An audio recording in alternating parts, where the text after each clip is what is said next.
बिस्मिल्लाहिर्रहमानिर्रहीम। मैं यहया जान, असिस्टेंट प्रोफेसर ऑफ फिज़िक्स। जैसे कि मैंने एक एमसीक्यू सीरीज़ शुरू किया है, डिस्कशन कर रहा हूँ। आज इनडिकेट का जो टेस्ट है, टेस्ट नंबर 7 का पार्ट 3 मैं डिस्कस कर रहा हूँ। इससे पहले पार्ट 1 में force and motion, work and power discuss किया। पार्ट 2 में rotational and circular motion, simple harmonic motion, और अभी पार्ट 3 में वेव्स एंड थर्मोडायनामिक डिस्कस करने जा रहा हूँ। तो 150 क्वेश्चन में जो डॉपलर इफेक्ट से है, 150 क्वेश्चंस उसमें है कि if the listener and the source of sound moves along the same direction with the same speed then, ये नस 2016 में आया था। तो इसमें ऑप्शन ए में लिखा है F1 by Fs that is 0, F prime by F is equal to 1, F prime by F greater than 1, smaller than 1। तो याद रखो, अगर एक ही डायरेक्शन में सोर्स भी मूव कर रहा है, ये एक ऑब्जर्वर है, एक लिसनर है, और ये ट्रेन, ये एक सोर्स है, दोनों एक ही डायरेक्शन में सेम स्पीड से जा रहे हैं, तो उसमें जो रिलेटिव वेलोसिटी है, रिलेटिव वेलोसिटी वो जीरो है। और जब रिलेटिव वेलोसिटी जीरो होती है तब डॉपलर इफेक्ट एप्लीकेबल नहीं है। तो इसमें ऑप्शन ए आता है। ऑप्शन बी में आता है कि a source of sound is moving toward a stationary observer. 151 में आता है कि अगर एक ऑब्जर्वर है, एक सोर्स है, ये ट्रेन है, और ये ट्रेन एक ऑब्जर्वर के पास जा रही है, ये ट्रेन इस वक्त उसका जो ये मूव कर रही, ये गाड़ी जा रही है सोर्स की तरफ, तो इस वक्त जो फ्रिक्वेंसी है वो गाड़ी की जो रफ्तार है, ये खुद क्या है, यहाँ पर गाड़ी का जो रफ्तार है a is equal to v by 10 of the speed of sound है, और v क्या है, ये स्पीड ऑफ साउंड है, a क्या है, स्पीड ऑफ द ट्रेन है, और a किस स्पीड से जा रही है, 1/10 ऑफ v। तो इस वक्त हमारे पास जो फार्मूला है f prime divided by f equal to f prime divided by f equal to v by v minus a, ये आएगा। अब v क्या है, और ये v माइनस a ट्रेन की वेलोसिटी है v बाय 10। अब उसके बाद आ रहा है v by 10, v minus v by 10, अब आता है बाय 10। अब उसके बाद आता है v, अब 10v डिवाइडेड बाय 9v, ये कट जाएगा 10/9।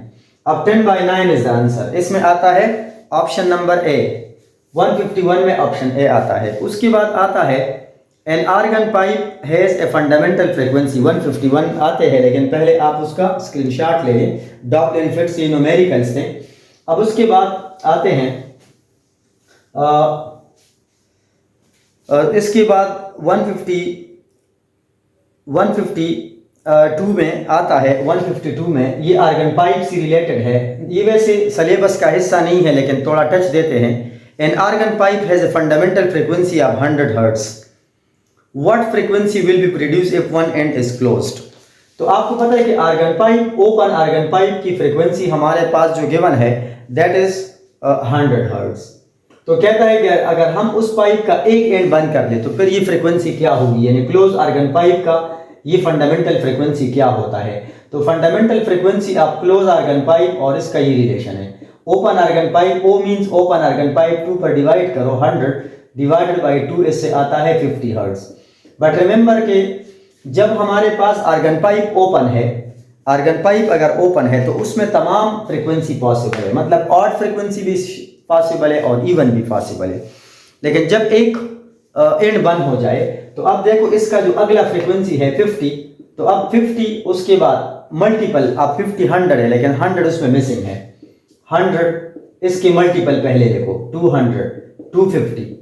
अब देखो मल्टीपल ऑफ 50, लेकिन क्लोज आर्गन पाइप में ये फ्रीक्वेंसी अलाउड नहीं है और ये भी अलाउड नहीं है। तो ये फर्स्ट क्या है, ये 50 है, तो अगला 150 आएगा, अगला 250 आएगा। तो इसमें ऑप्शन नंबर बी आता है, ऑप्शन बी इज करेक्ट। अब उसके बाद आता है 153। 153 में आता है बल्कि इसको मैं अलग बोर्ड पर लिखता हूँ, ये जल्दी जल्दी लिख ले, मैं उसको मिटाता हूँ क्योंकि बाकी न्यूमेरिकल टाइप क्वेश्चन है। अच्छा, अब उसके बाद अगला क्वेश्चन है सुपरपोजिशन आप वेव से कि टू वेव्स हैं, टू वेव्स, एक वेव जा रही है, उसकी फ्रीक्वेंसी और उसका एम्पलीट्यूड जो है वो ए के बराबर है और दूसरी बी के बराबर है। बुक में इस क्वेश्चन में लिखा है कि एक वेव की एम्पलीट्यूड बी के बराबर है, दूसरी वेव वो भी जा रही है और उसकी एम्पलीट्यूड वो भी बी के बराबर है। और जब दोनों ये सुपरपोजिशन कर लेते हैं, यानी पहले वेव का एम्पलीट्यूड बी के बराबर है, दूसरे वेव का एम्पलीट्यूड बी के बराबर है, और जब दोनों मिल जाते हैं, सुपरपोजिशन हो जाता है, तो रिजल्टेंट एम्पलीट्यूड वो भी बी के बराबर है। तो अब दो वेव्स वो भी बी के बराबर है एम्पलीट्यूड, और उससे जो रिजल्टेंट वेव आ गई उसका एम्पलीट्यूड भी बी के बराबर है। तो कहता है कि ये कौन से एंगल पर ये सुपर इम्पोज हो गए कि उसका एम्पलीट्यूड बराबर है। तो आपको पता है कि एक फार्मूला है जो बड़ा 153 का एक फार्मूला है, theta is equal to cos inverse R square minus A square minus B square by 2ab। ये वेक्टर चैप्टर में है कि जब इंडिविजुअल वेक्टर, डिफरेंट वेक्टर, दो अलग अलग वेक्टर का रिजल्ट भी उसके बराबर हो तो वो 120 एंगल होता है।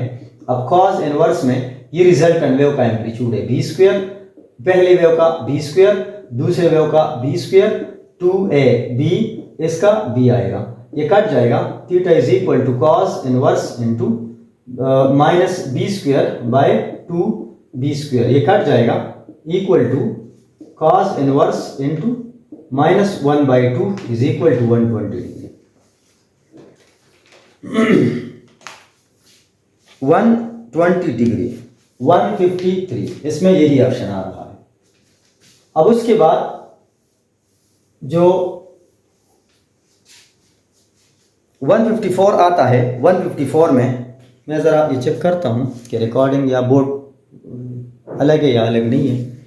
अच्छा, 154 में in a vibrating tuning fork the wave produce between the prong of the fork are progressive. ये प्रोग्रेसिव है क्योंकि आपको पता है ट्यूनिंग फोर्क में 154 जो ट्यूनिंग फोर्क है इसको हम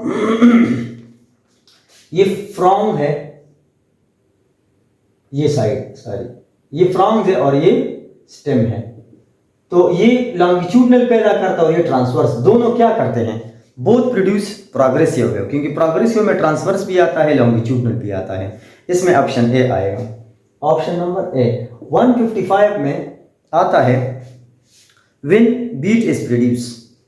आपको पता है हमारे पास एक वेव है y is equal to A sine of 1000 pi T, और दूसरी वेव है, ये पहली वेव है, दूसरी वेव है y2 a sin 1008 pi into T, ये आता है। अब आपको मालूम है इस वेव में ये ओमेगा टी है, ओमेगा 1, ये ओमेगा 1 है, और ये क्या है, ओमेगा 2। अब ओमेगा की वैल्यू आप मालूम कर लें तो यहां से आएगा omega 1 is equal to 2 pi f1, omega 1000 pi 2 pi f1 आएगा, ये पाई पाई से कट जाएगा, 500 आएगा, तो f1 क्या है 500, ये आता है। फिर उसके बाद ये दूसरा जो आता है W2 इज इक्वल टू 1000, इसमें एक जीरो मैंने एक्स्ट्रा लिया है, 1008 पाई, ये है 2 pi f2 is equal to 1000 of 8 into pi, ये कट जाएगा, ये सॉरी ये इसके साथ कट जाएगा, और ये 2 तो f2 बन जाएगा 1504, ये आता है। अब एक फ्रीक्वेंसी f2 504 हर्ट्ज आ गई f1। अब बीट फ्रीक्वेंसी क्या है, n is equal to f2 minus f1, तो 504 माइनस 500, इससे आता है 4 हर्ट्ज। तो इसका स्क्रीनशॉट ले लें, क्योंकि मैंने इसको थोड़ा सा मैथमेटिकल क्वेश्चन मैंने डाले हैं ताकि आप लोग मैथमेटिकली भी ये सॉल्व कर सकें। इसको आप प्रैक्टिस कर सके। ये प्यास में आया है और ईटा में भी आ चुका है। अब उसके बाद आते हैं 156 में, in longitudinal wave pressure variation and displacement variation are out of phase by 180। अब मैं उसको मिटाता हूँ, ये आप स्क्रीनशॉट ले लें।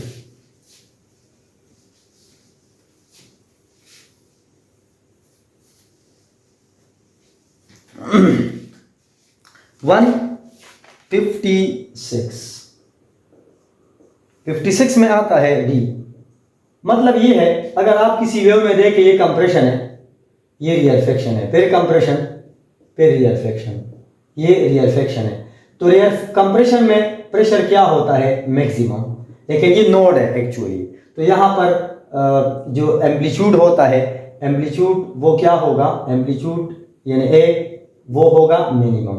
तो जब मैक्सिमम मिनिमम, ये एक इनवर्स टाइप रिलेशन है। तो इसका मतलब है इसमें आउट ऑफ फेज रिलेशन है, आउट ऑफ फेज बाय 180 इसका ये रिलेशन है। क्योंकि जब उसका प्रेशर का ग्राफ आएगा तो प्रेशर का ग्राफ ऐसे आएगा, ऐसे प्रेशर का ग्राफ इधर ऐसे आएगा, ऐसे आएगा, और डिस्प्लेसमेंट वाला ग्राफ जो है वो ऐसे आएगा। तो इसमें complete out of phase relation आ रहा है 180। 156 में ऑप्शन डी आता है। अब उसके बाद आता है 157 में, velocity of sound is directly proportional to temperature, inversely proportional to temperature, independent of change in pressure. Pressure के साथ टेम्परेचर के साथ डायरेक्ट नहीं है, डायरेक्ट तो वो तो 0.61 है, ये तो उसके साथ दरमियान में प्लस आ रहा है। तो आप ना डायरेक्ट ले सकते हैं ना inverse. Independent of change in pressure, amount of humidity in air, sea pressure पर ही डिपेंड नहीं करता। Velocity of sound is independent of the change in pressure. 157 में ऑप्शन सी आता है। 58 में आता है कि if the distance between the compression and adjacent rarefaction is 2 centimetre, the wave speed is 4 centimetre, then its wavelength is. तो आपको पता है कहता है कि हमारे पास 158 में लिखा है कि कंप्रेशन, ये कंप्रेशन है। अब एक वेवलेंथ कितना होता है? वेवलेंथ इस वेव की सेंटर से लेकर यहां तक आधा क्रस आधा एक ट्रफ, ये लेमडा है। लेकिन क्वेश्चन में लिखा है कि एक कंप्रेशन से रियरफेक्शन तक जो फासला है ये 2 सेंटीमीटर है। तो फिर यहां से जो फासला है वो यहां तक वो भी 2 सेंटीमीटर है। तो 2 सेंटीमीटर प्लस 2 सेंटीमीटर ये बनता है 4 सेंटीमीटर। तो इसमें ऑप्शन बी आता है। 159 में आता है 59 में कि the speed of a sound in a gas is proportional to square root of isothermal elasticity, isothermal elasticity. C में आता है square root of adiabatic elasticity, adiabatic elasticity. Speed of sound adiabatic elasticity, क्योंकि adiabatic process में उसको पूरा किया था। तो V is equal to gamma P by rho. अब ये गामा पी क्या चीज है? ये इलास्टिसिटी, ये क्या चीज है? ये एक्चुअली गामा पी ये एडियाबैटिक इलास्टिसिटी है। अगर गामा ने हटा दे तो फिर ये आइसोथर्मल इलास्टिसिटी बन जाएगी। तो उसमें ऑप्शन नंबर सी आ जाएगा। 159 में ऑप्शन सी आता है। और 160 में आता है the ratio of speed of sound in nitrogen gas to that of helium gas. ये आप देख लें, स्क्रीनशॉट ले लें। मैं अभी मिटाता हूं इसको, ठीक है। अच्छा, क्योंकि मैंने एक सीरीज़ को अभी ख़त्म करने में जल्दी इसलिए कर रहा हूँ क्योंकि मेरे पास टाइम बड़ा लिमिटेड है। अच्छा, इसमें लिखते हैं स्पीड ऑफ साउंड 160 में लिखा है कि स्पीड ऑफ साउंड, अब देखो nitrogen gas divided by helium gas is equal to gamma nitrogen mass of helium divided by gamma of helium mass of nitrogen. ये एक फार्मूला है इसका, ये वेलोसिटी का। अब नाइट्रोजन और हेलियम, लेकिन आपको पता है हीलियम इज मोनो एटॉमिक और नाइट्रोजन इज डाई एटॉमिक। तो नाइट्रोजन डाई एटॉमिक है, उसमें ये वैल्यू है 7/5 आएगा, और हीलियम मोनो एटॉमिक है, ये 5/3 आएगा।